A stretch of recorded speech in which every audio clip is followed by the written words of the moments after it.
Upon receiving Azza's Hive 450 case, I thought that the only difference to the Celesta 340 would be that they ditched that RGB front panel for a bit of cooling. And I think you can see where I'm coming from, because from a meter away, these cases just look kinda same, just without that front panel. But I was mistaken, because this is not some lazy ass copy with less air restriction. No, this is a improved, way beefier case that just happens to look very similarly. So at this point, already a big thank you to Azza for providing us with one of these, and roll out the intro. This episode is brought to you by cdcovers.com. CD Covers offers a wide variety of software or game keys for a fraction of their usual retail price.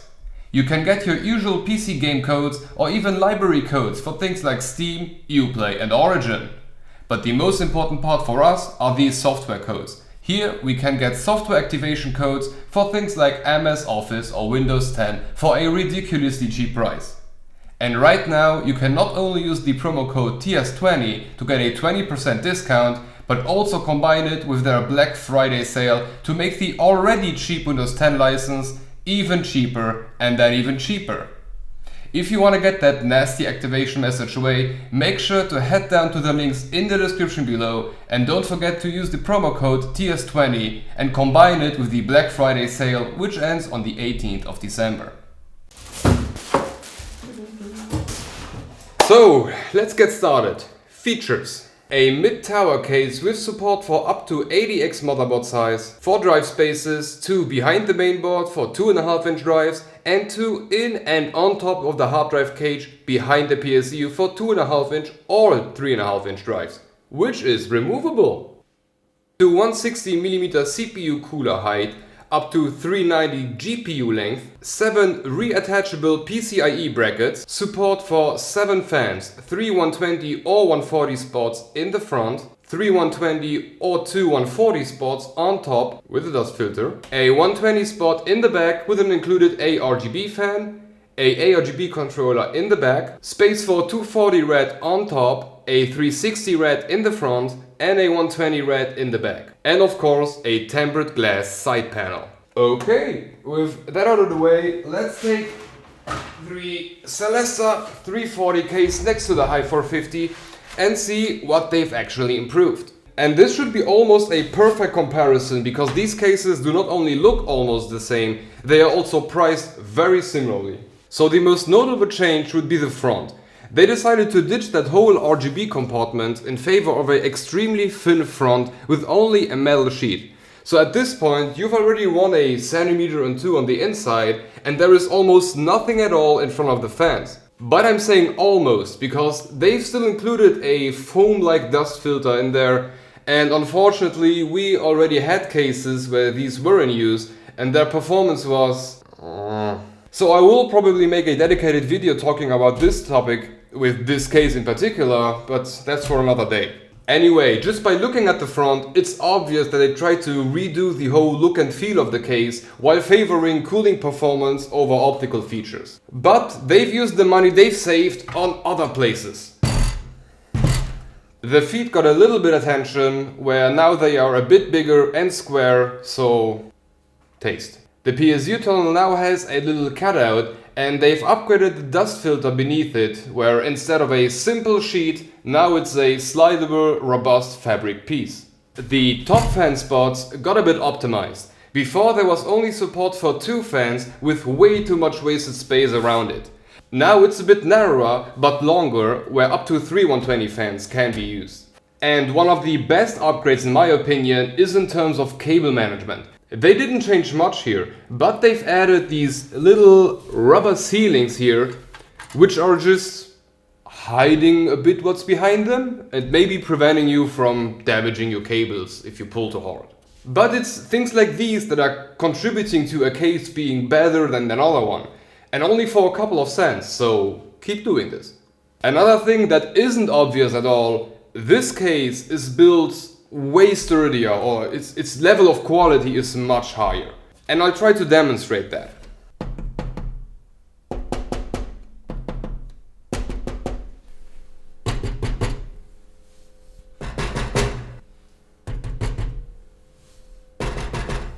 You hear that lower pitched sound?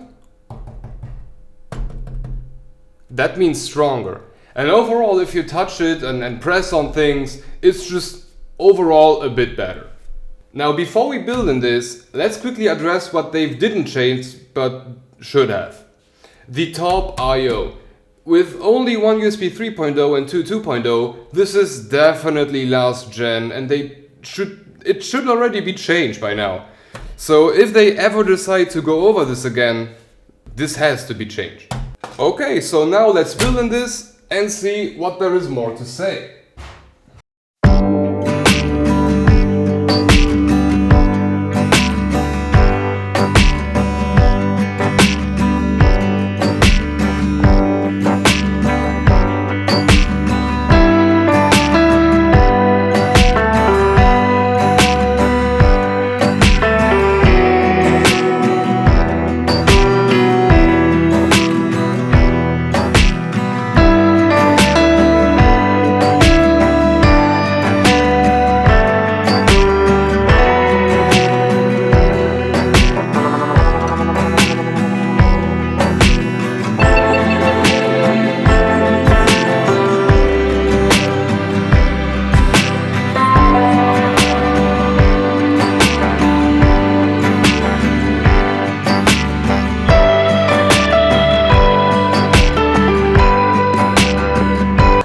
After building in it, a few things that I really liked about the case. The upgraded cable management rubber pieces are definitely a big plus. I love the sliding mechanism for the front and the back panel. No pressure, it just slides in perfect. There is enough space in the back and inside of the case, so cable management overall, for the price point, alright.